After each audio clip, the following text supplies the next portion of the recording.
All Hi, Kyle. right. Hi. Good to see you. Thanks everyone for being here. I apologize for the slight delay there. Welcome so much. Welcome to tonight's program. Our program tonight is called Coloring the Conservation Conversation on the Confluence of Race, Place, and Nature, featuring Dr. J. Drew Lanham. My name is Dr. Kyle Lingard. I'm a member of the Environmental Studies Department here at the College of St. Benedict and St. John's University. I'm so pleased to be able to help host our speaker tonight. Before offering a brief introduction to Dr. Lanham and his work, I want to say thank you to John Grimm, who's SJU class of 1968, and his wife, Mary Evelyn Tucker. They are directors of the Yale Forum on Religion and Ecology, and they provided generous support of tonight's program. After the talk, we will hold a brief Q&A session with Dr. Lanham.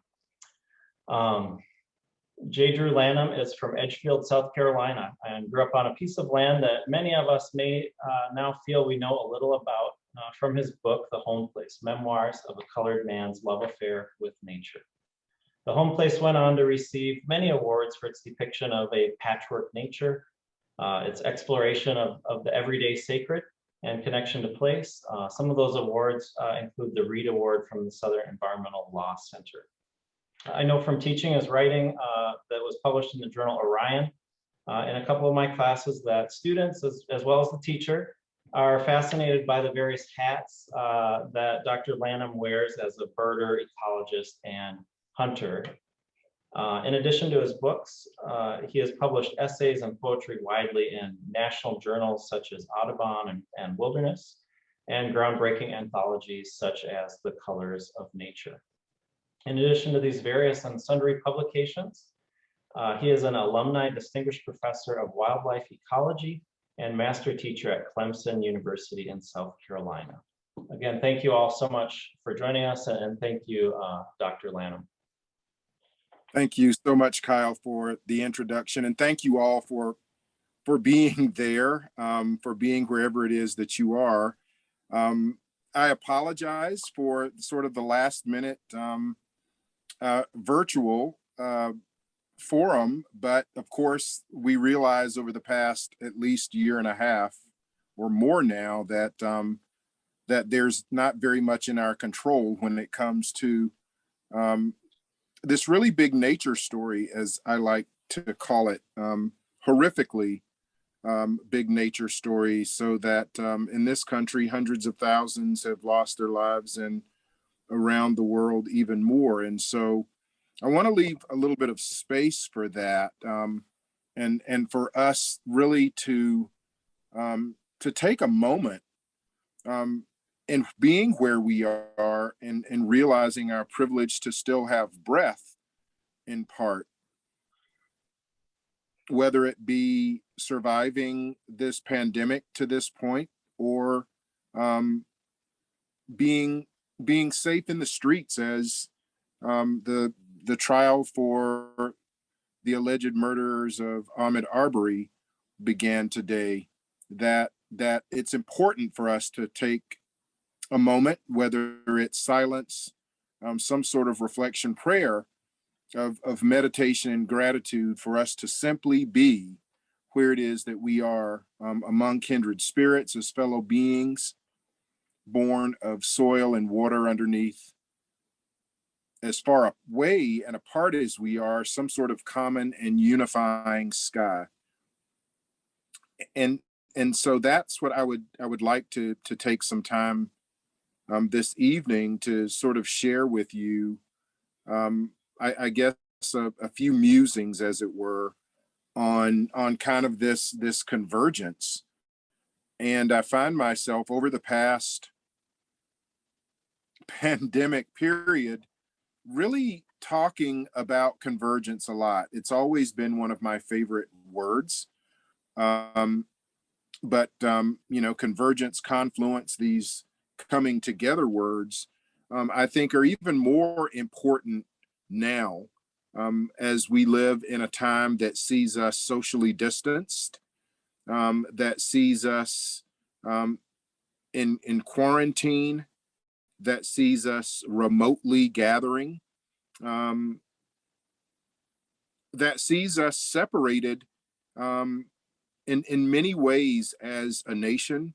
And so anytime that I have the chance to talk about coming together, I like to do so. And so I'd like to thank you for the opportunity to do that.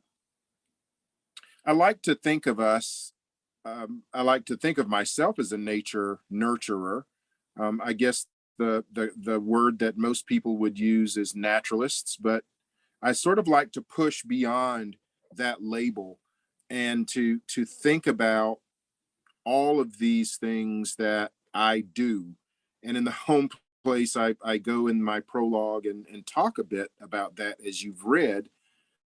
But tonight, I'd like to speak as much in the third person um, as I can, and even when I go back to first person, hopefully that you find some of you, right, some of the second person there in it. So we are nature's nurturers. We can call ourselves conservationists. We can call ourselves environmentalists, but ultimately, who we are caretakers. And our work lies, oddly enough, in another way of bridging, sort of bridging a dissonance that's widened between the wonder of wildness and all that there is out there for us to wonder over. So the chasm between wonder and woe, and that woe, that sorrow, that despair that many of us experience in many ways, whether it be because of pandemic or whether it be because of injustices, really are weighing heavily on us now. I like to think about us in doing this work as conservationists, as environmentalists, as caretakers, as nurturers of nature, as trying to capture lightning in bottles. Now, mind you, the bottles that we're trying to capture this lightning in hopefully won't get tossed aside to create their own plastic turtle choking islands. But in capturing nature and thinking about this wonder, we want the ephemeral to last forever. We hoard shells from the beaches as if the next one will be prettier than the last that we collected. We want wildness, really, without the risk of becoming digestible. We crave love without the heartbreak. We desire sinless lust. We want to dig deep, but not get dirty. Connection is the linkage unchained. We want tethered down. We want to fly like birds without having paid the price of lizard scales softening to downy feathers over millions of years, or gravity pulling us down. We want to be what Icarus aspired to if his ego hadn't wanted a tan. We want to pray without bruising our knees. We think of heaven without considering the saving grace of hell. We glibly check land acknowledgement boxes without taking responsibility for stealing those boxes in the first place. And so wonder and woe, that's where we work, between those two. And I think a lot about this Anthropocene, this age of woe, but I also think about the age of woe, slow down. And so as I teach my students at Clemson University, and as I talk about the issues of saving species, as it were, of conserving nature and all of the myriad ways that we talk about it, I often look out on these audiences of students who are more than a little dumbfounded, I think, maybe a little frightened by the tasks ahead of them, the world that we have created before them. And I come to this place of not just talking about the woe, but wanting to give something to push forward. So to think about internal motivation and systemic implementation. I always tell them in my policy class that every policy begins with someone's feelings about some thing, about some one thing. And the exercise that I would like for you to go through tonight, so this is sort of an active process for us all, is where you are to think about the recognition of the place where you are. So sort of your own land acknowledgement and thinking about where you sit or stand, where you wander, where you wonder, and think about that place, those that have come before you. So here, for example, in my southern home place, I can think about the Cherokee in this upstate place, in the shadow of the Blue Ridge. And I can think about the suffering of many of those people sent west on the Trail of Tears, but then I can go south to a place that I just returned from on the coast of South Carolina and think about the Yamasee and those wars that enslaved many of those people. And then on that same land, I can think about land emptied of indigenous peoples and filled with enslaved peoples. And so to think about place is important and a large part of what I do. But then to think about place and to think about privilege and to think about those privileges that we have. It's akin to me of coming palms up, and that sort of universal gesture of I'm coming to you unarmed with no agenda other than myself. And so I'm showing you that my hands are clean, that my hands are empty. I come in peace. And so thinking about these privileges is important, and acknowledging our privileges, in some ways I like to think of almost as a sort of open confession of who it is that we are. And so that recognition of place, so that personal acknowledgement, and then the acknowledgement of our privilege, who we are, what it is that we that we have, that we possess, and who we are, and the privilege of that being. And then we can begin to think about reconciliation, what I call reconciliation and scale. That is how to find beauty in the midst of the bad, how to find redemption, of sorts. And so you hear all these words coming from me, and as you probably read in the home place, I spent a good portion of my childhood, of my boyhood, with my grandmother Mamatha in her tutelage, learning to read from the Bible, and it seems to me spending more time than I would have liked in the book of Revelations. But coming full circle, past that fundamentalism, really, that that I suppose in many ways taught me a great deal, but also um, frightened me in many ways to coming back to thinking about who it is that we are as caretakers, and how in this age of woe, how we come to some point of reconciliation, finding beauty in the midst of all that's bad, finding redemption. How do we find redemption for all that we've done against the earth and against one another?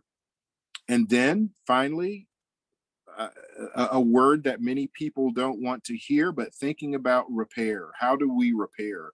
How do we give and garner reparations, taking back what for many of us we feel we've already earned, or that was taken away in the first place.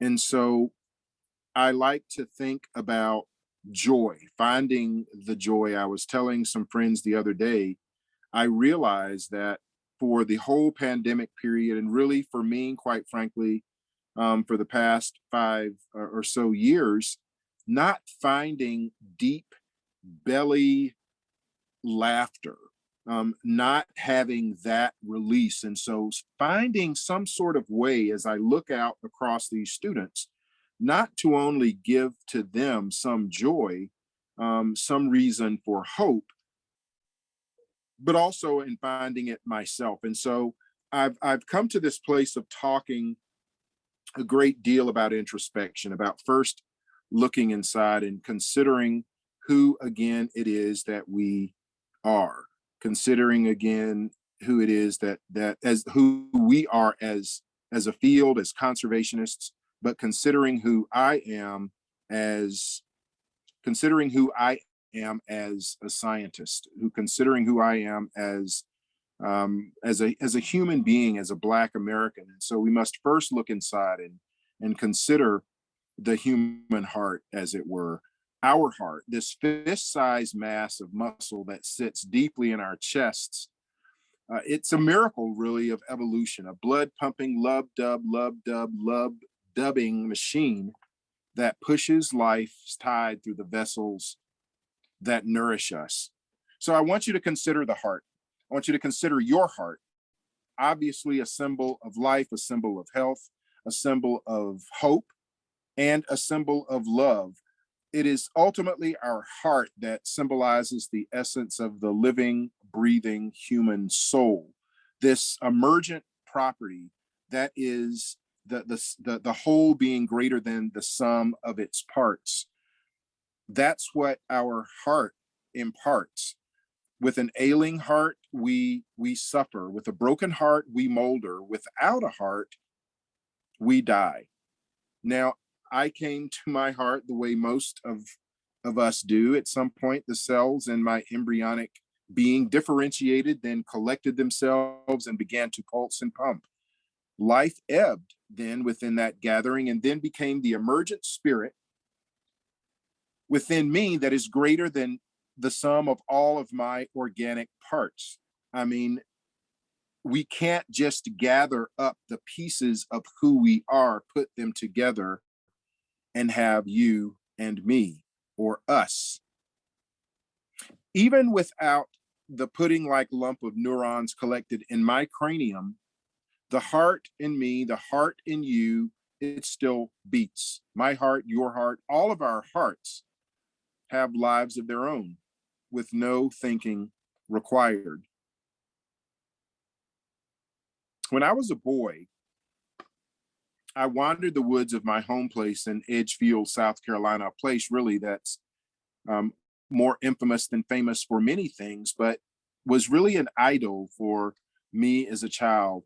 And wandering the forests and the fields, my little heart would beat fast at the sight of clouds racing overhead. It would pulse and pound when I ran through fields of the greenest head-high grass that was growing. It seemed I was living in some prayerful attempt to touch the bluest skies. My heart would flutter like a butterfly trapped in a bound cage when I climbed high in my grandmother's pecan trees to see the world from a blue jay's perspective.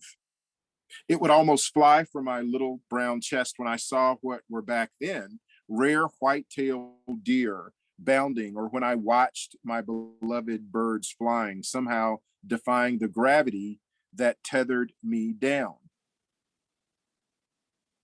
And so through the years from that tree climbing boy, I've wandered, I've wondered, I've wished for wildness and for wild things.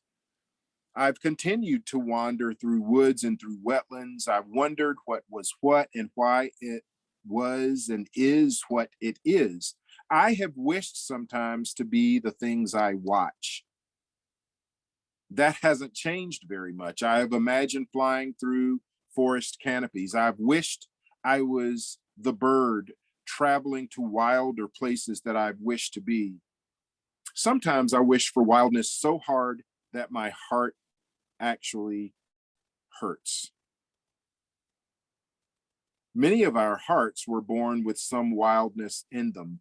Again, these miracles of adaptation and evolution, all of our hearts, many of our hearts, I think, are yearning for the beauty that nature brings. Our spirits in this autumnal season are entwined with winding vines and tendrils and goldenrod, falling leaves, seeking something bigger than the known that we can see or perhaps predict. The wild hearts beating in all of our chests are adorned with wild flowers. I like to think of my head high Joe Pye, and I see those blossoms against bluest sky. There are creatures, birds plying the air above us, and beasts roaming the forest fields and wetlands around us. There are beings beyond us, besides us, that see this beauty through different eyes. They depend on this wildness to survive. Their hearts beat too for the desire to be and for the need not just to survive, but to thrive. And so, in this sort of regression, this introspection for me back to boyhood and carrying these wishes and wants forward, it's sort of a persistent supplication on my part, kind of a prayer for wildness, as it were. And maybe that's something that we really need now, some sort of way to reach out beyond ourselves as things around us seem ever in some state of crumbling, of coming apart at the seams as the news stream flows undammed with all sorts of unsettling things. The other day, the story of the confirmation of the extinction of so many species, including my beloved Lord God bird, the ivory-billed woodpecker, that we had hopes of somehow surviving, but then so many other things that we know of, and so many other things who will slip into oblivion without our knowledge. But then us not having respect for one another, even in trust, specifically plagues, pestilence, wars erupting across the globe at rates beyond diplomacy's reach. The differences between us generating unspeakable violence and unwarranted death in the streets. These diseases evolving and spreading faster than our technology can ever keep pace. Ecological wrongs again, climate change, pollution, habitat loss, extinction, spinning together to weave an unhealthy brew. These losses spell disaster for us all. We treat one another with less and less respect, assume the worst, disrespect the best. We treat the other beings who we share the globe with in absolutely shameful ways. We revere them even less. And so there's a dynamic constant that I am finding. It can be elusive. It's one that I constantly turn to, that others turn to, maybe you turn to. Oftentimes, again, it's these places for me, these places of a deep and abiding beauty where stress and strife lose themselves in a rising tide to soothe the troubles that have been or those troubles that may come. And so, again, back to my initial statement about place and privilege, finding that place that for many of us has often been far away in some prescribed sort of wilderness, but we learned during the pandemic that had to necessarily be close by. That if we had the privilege of a backyard and some semblance of green, that it became for us an escape. And so we can seek the full measure of our soul's restoration through rolling surf and raging storm. We can find healing and inspiration among colonnades of tall trees that tower over us and humble us. I've actually knelt to find nurturing deep in the sweep of marsh grass and listening to the wind sing hymns. I'm reminded of those who see themselves most closely mirrored in the black glass of a cypress swamp. I'm reminded of those whose hearts beat hardest when the calls of wandering waterfowl, of tundra swans, break the still silence of a new day before dawn. And so I think there is a sort of healing out there in nature that I've known about for quite some time, but now in this current age of woe, have come to lean on even more dependently. This healing, this nurturing, this inspiration, this peace that's out there, this love that's out there, this joy that, though elusive, exists, that is not extinct. And so I think there are indeed miracles we can all seek. There are lessons we can all find out there. It is out there for each and every one of us, out there for us to behold. It's in our hearts, in here. Those miracles are birds navigating in the darkest night by star compass over lands and mountains and sea. It's a white-tailed deer bounding higher than we could ever imagine or believe. It is now these legions of leaves that are beginning to fall around us, scarlet and saffron, twirling, falling. Leaves and lives being lost from the limb to find life again in death, in moldering soil, to be resurrected in the coming spring, to live again in successional glory. This world's hearts beat all around us. All we have to do is listen. The crickets, yet chirping even in the chill night, will tell us. Look in the brilliance of an autumn sunset glowing like a cinder suspended in the heavens will absolutely show you. Feel the pounding pulse of life burgeoning to full and overflowing in the season, and be embraced by it.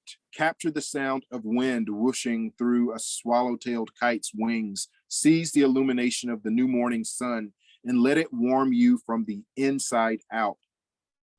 Hold the hands of whatever gods may be that guide migrating monarchs' wings.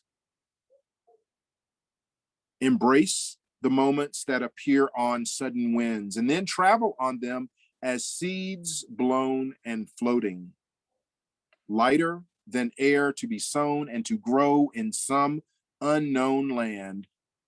Go beyond your own presence to be wild among so much more than you could ever dream.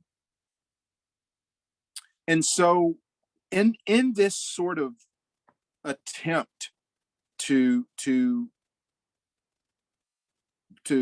work between this wonder and this woe, as I call it, to find the joy that exists between the two, to understand that we have to continually work to lessen the woe,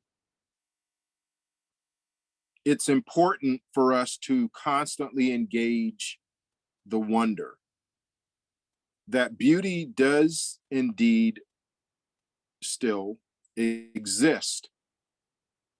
And so action. My students, many will ask, okay, you talk about all of this and sort of finding these places. Um, maybe it's the far away place, or maybe it's the nearby place that makes you feel far away. How do we get to that point? Again, it's introspection, but this introspection, if the work we are to do grows beyond first person to third and us, introspection must ultimately grow outward. Social movement then is one of the answers. And as many of you are familiar there in Minnesota, where so much has happened to open closed eyes to injustices, again, as others stand trialed for heinous murders, we have to look in the mirror. That's where social movement ultimately begins. In so much as we recognize that something is wrong in the way of policy or practice related to human interaction or human to nature relationships, there first and foremost needs to be introspection. This recognition of who it is that we are, what we stand for, and what we are willing to do to change bad to better. So there's this recognition, there's this self-activation that ultimately will help us collect personal ethic and motivation. So a prayer can be protest. Meditation, I think, can move mountains, but then how do we take what we do alone and move it into society? How do we make our singular practice policy? Now, if we were all in the room together, I would ask you to look around to see one another, right? To see the kindred spirit sitting next to you. And for many of us in the worlds in which we exist, the world of peers, we can count frequently on having some same train of thought, right? That we think about some certain things in the same way, and that we can unite in those things.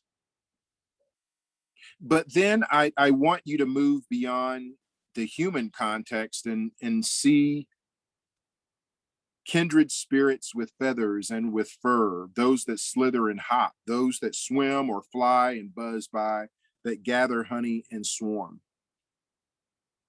And I want you to think about all of these beings as kindred spirits. Where you are tonight, this evening, you can put your hand to your own heaving, breathing chest and feel the thread that binds all of life together, running through you. That's a pretty powerful thing, I think, that your heart, your one heart, echoes all of life. All of life. You can inhale all that you can, understand the privilege of that simple act. Pull your inner wild gasping to the surface. Now exhale and find the rhythm of this breathing. And it's wondrous, something we know now after these past plagues that we cannot take for granted, that a virus could take it from us, that some of those tasked to serve and protect could take it from us. Head to heart, head to heart. There's this connection that we can make that means a better world. In the tantric tradition, they speak of these connections as chakras. So we can think about the head, the crown, and the heart, and between the two lies the voice. I'm an ornithologist, so I listen to birds sing all the time. And even in this season, as the white-throated sparrows have moved south into my space, to hear their sharp metallic chink, but then to hear the sweet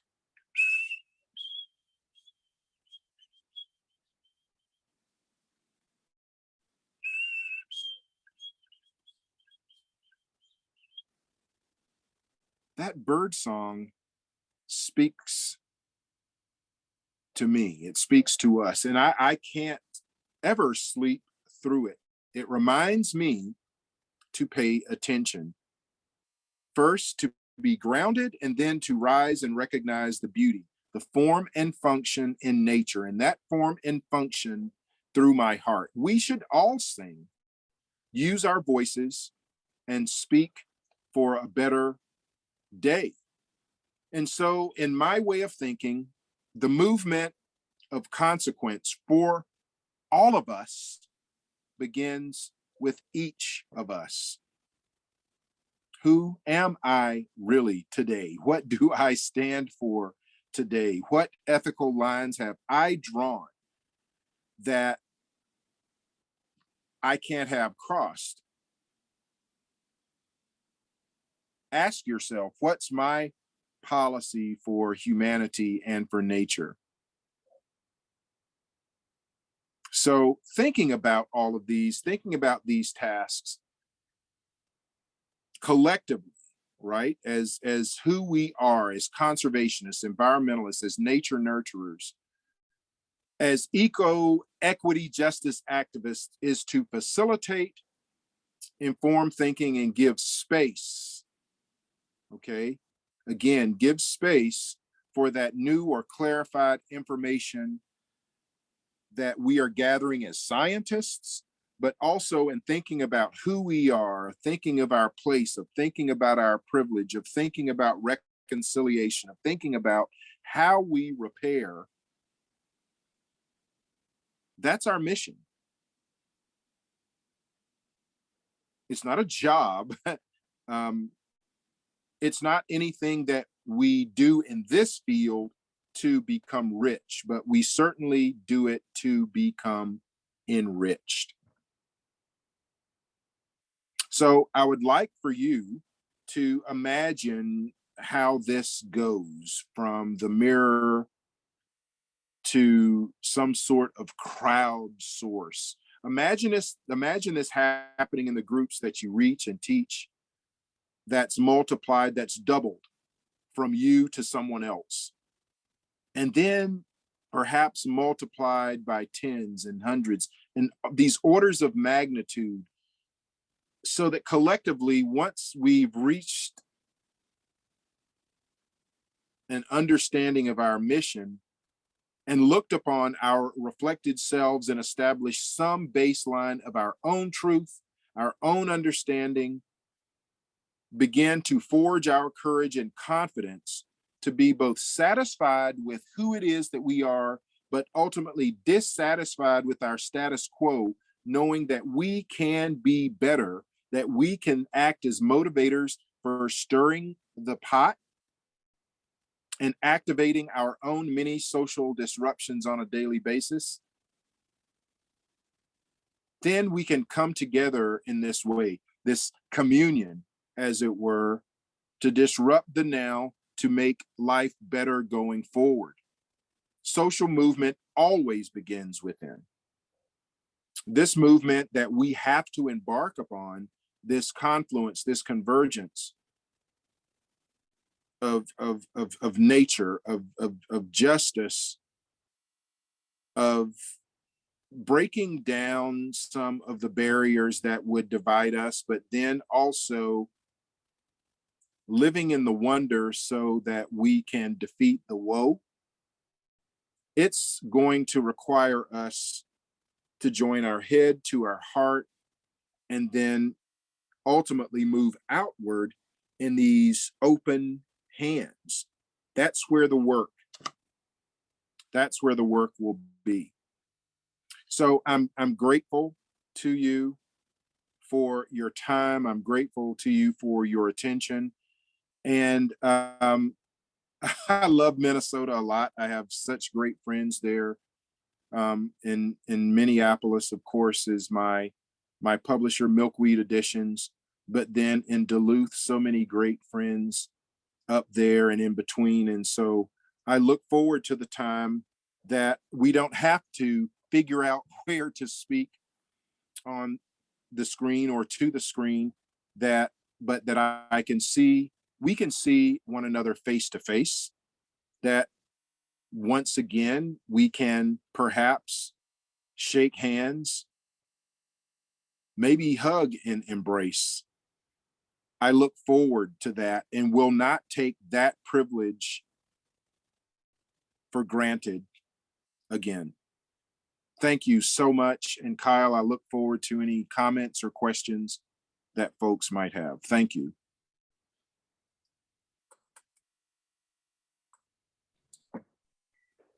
All right.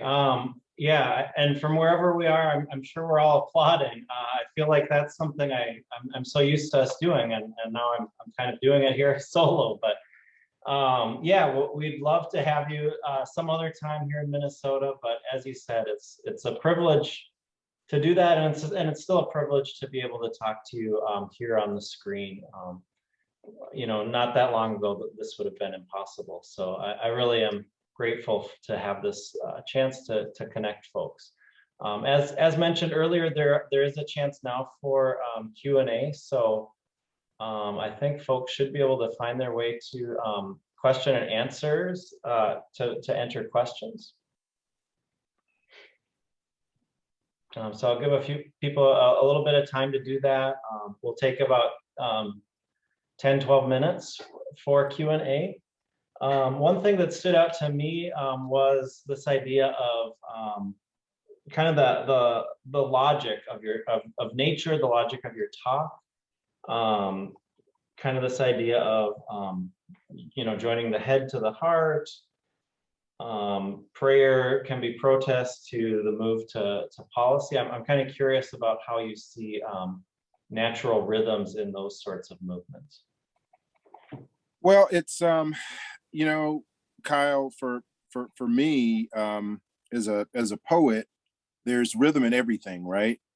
And so and part of the way that I write, and maybe it's informed by all this time with bird singing, but there's a certain, you know, in the seasons there come these expectations.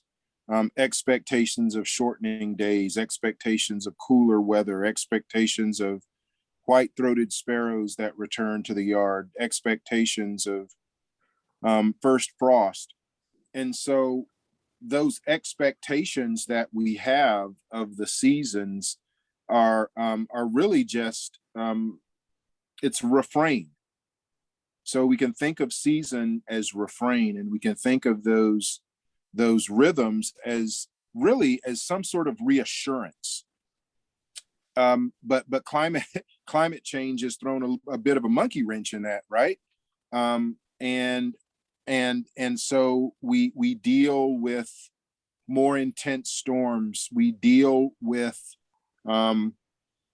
these extremes. We deal with drought. We deal with extreme fire seasons. We deal with floods. We are dealing with all of this woe, and so that's sort of how I find myself writing, and I find myself thinking, you know, sort of in this way that someone might record the first blooms of spring, or the first swan crossing the full moon in migration. So in that, I find a way, Kyle, to measure expectation. And there's obviously the science of it, right? And understanding nature in these ways. But there's also in between the things that we can know through science that's critical for us to move forward, and those things that we don't know.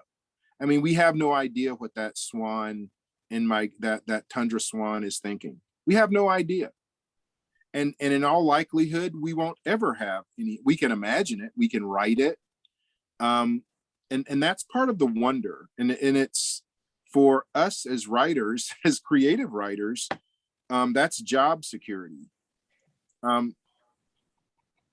That we get to write creatively, to leverage the facts to inspiration or to some other kind of thinking. So I hope that sort of gets at your question, but as a scientist too, it's job security, because it just opens up the next question. How can I ever know what that swan's thinking? Well, I try to gather data as best I can. But ultimately I go back to that kid who was watching, who came to know birds' migratory habits to some degree. And the next question always pulled me deeper in to want to know.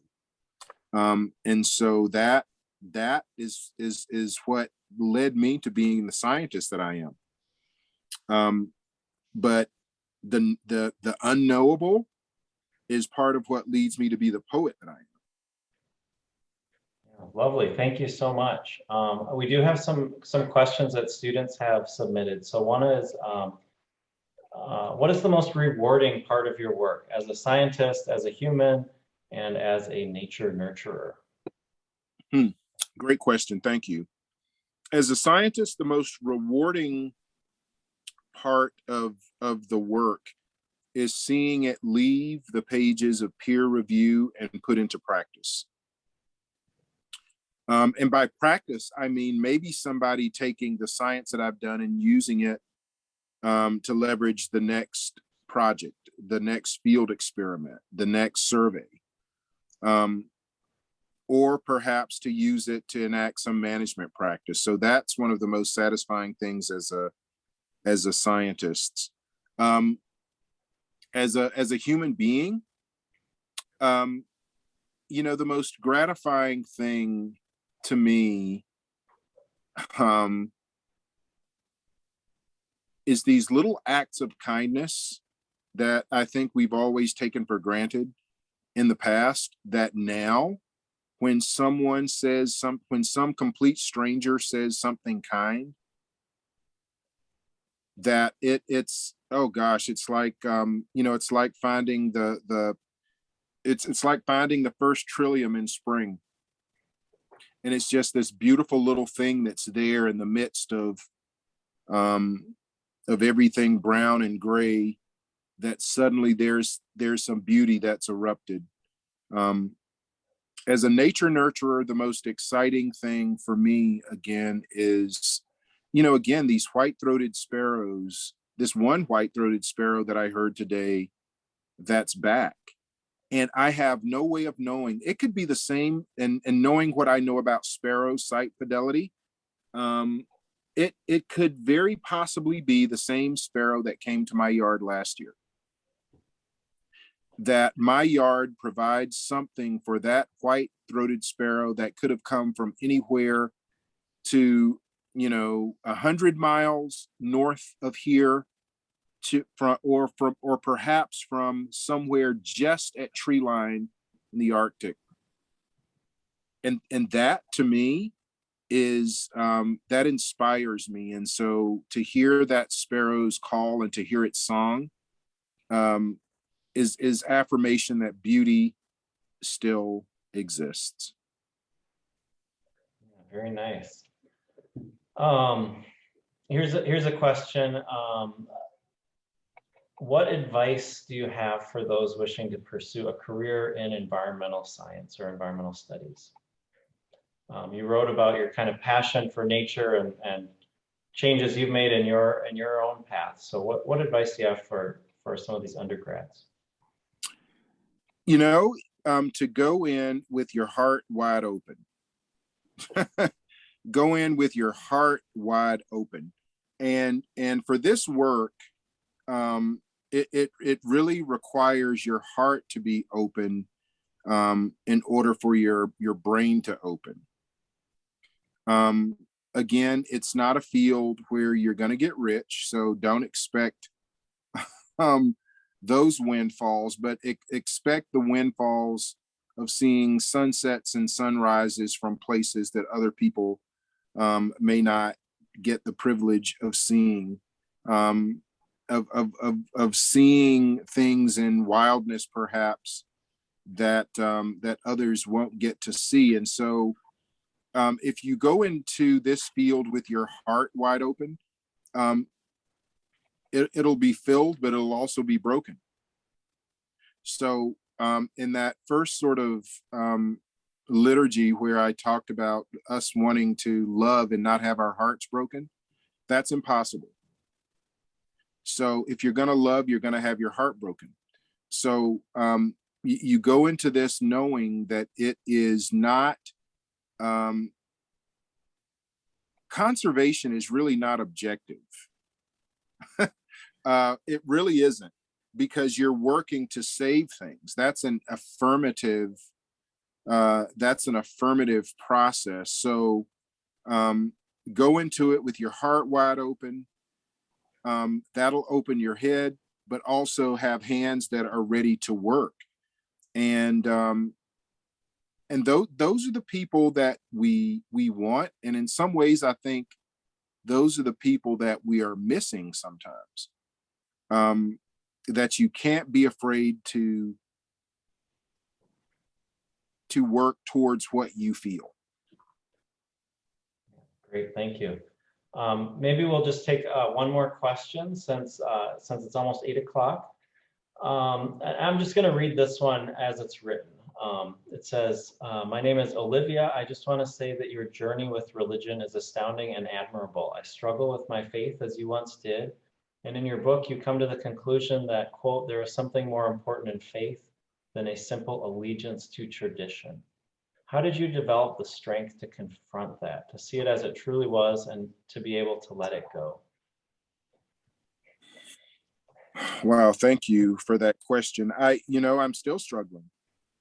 And I think, part of it is I don't carry any labels of faith. Now, I tell people I believe in evolution and gravity. Both will happen without me believing in them. But for me, in that sort of statement, what I'm saying to you is that every bird I see is this miracle of millions and millions and millions of years, right? Watching a Perseid event, and am reminded of the tiny nature of my being. I'm just a speck of dust, right? And my grandmother used to talk about that in her way. And so bringing that forward in sort of this transference is important. So, it takes a long time to learn to let go so that you can learn to enjoy the journey. And I liken it to, I remember as a kid when I used to be deathly afraid of roller coasters. And I can remember standing in an amusement park line, getting to the roller coaster and walking through. And then finally, one day I had the courage to ride this great American Scream Machine. And I can remember just holding on so tight that it hurt my hands and my eyes were closed all the way through. And I did that several times. And then I remember once getting to the top of that first drop and my hands loosened and went into the air. And I opened my eyes and there was this ground coming towards me. And that amazing feeling of letting go to gain self, that's critical. So that is part of the journey for me in sort of this spiritual journey and whatever it is that. And so now for me, I see the miracles in migration. I see God, however you want to define that, in absolutely everything that's living and that feeds the living. So that's sort of where I am, but it is a daily it's a daily battle, so to speak. Well, thank you again so much. I love ending on that note, actually, right? It's that kind of call to battle, but also a call to letting go. We're so grateful to you, Dr. Lanham, for sharing your words and thoughts with us tonight.